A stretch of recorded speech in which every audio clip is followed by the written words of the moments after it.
कोई मुगल शासन के समय पर कोई मुगल गया और मुगल जाकर के जैसे ही मंदिरों में जाते थे तोड़ फोड़ मचाने के लिए, तो मुगल जैसे ही वहां गया, संपत कुमार भगवान को मुगल की छोटी सी कन्या ने जैसे ही देखा, उसको लगा ये बहुत बढ़िया गुड्डा है, मेरे लिए ले चलो। तो राजा तो मुगल तो अपने समय में कुछ भी करते थे, और बेटी की प्रसन्नता के लिए संपत कुमार भगवान को मंदिर से निकाल करके वो दिल्ली ले आए, और बेटी अपने पास रखती, ये मेरा गुड्डा है, उसी को नहलाती खिलाती पिलाती उसी के संग रहती।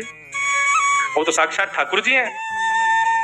एक दिन रात्रि में रामानुजाचार्य जी शयन कर रहे थे, संपत कुमार भगवान स्वप्न में प्रकट हो गए। प्रकट होकर बोले, तुम आराम फरमा रहे हो, आनंद कर रहे हो, और यहाँ पे हमको ये मुगल लोग ले आए हैं गुड्डा समझ करके, इनकी बेटी हमारे संग में ऐसे खेलती है जैसे गुड्डा गुड़िया का खेल।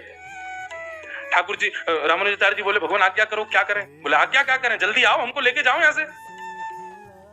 तो रामानुजाचार्य जी अपने हजारों शिष्यों के साथ दिल्ली आए, और दिल्ली में उस बादशाह के दरबार में जाकर के स्वामी श्री रामानुजाचार्य जी ने निवेदन किया, हमारे ठाकुर जी को तुम्हारी बेटी गुड्डा मान करके अपने संग ले आई है, हमारे ठाकुर जी हैं, वो कोई गुड्डा गुड़िया नहीं है, उनको हमको वापस कर दो।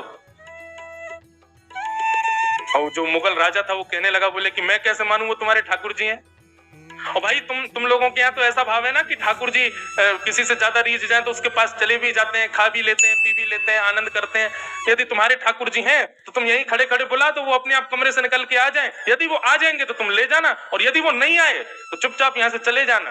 ठाकुर जी को वो जो भी है वो यहीं रहेंगे, मेरी बेटी खेलती है उनके साथ। रामानुजाचार्य जी वहीं बैठ गए, नेत्र बंद करके ध्यान किया संपत कुमार भगवान का, और कहा, हम हजारों किलोमीटर पैदल चल करके दिल्ली तक आ गए हैं, अब आप कृपा करो, आप कक्ष से निकल करके बाहर आ जाओ, अपनी प्रभुता प्रस्थापित करो, चलो हमारे साथ। नेत्र बंद करके प्रार्थना की तो ठाकुर जी उनके चित्त में आकर के कहने लगे, बोले, ये कलयुग है, और कलयुग में मैं अर्चक के अधीन होता हूं। अर्चक चाहेगा तो सोऊंगा, अर्चक चाहेगा तो उठूंगा, अर्चक खिलाएगा तो खाऊंगा, अर्चक नहलाएगा तो नहाऊंगा।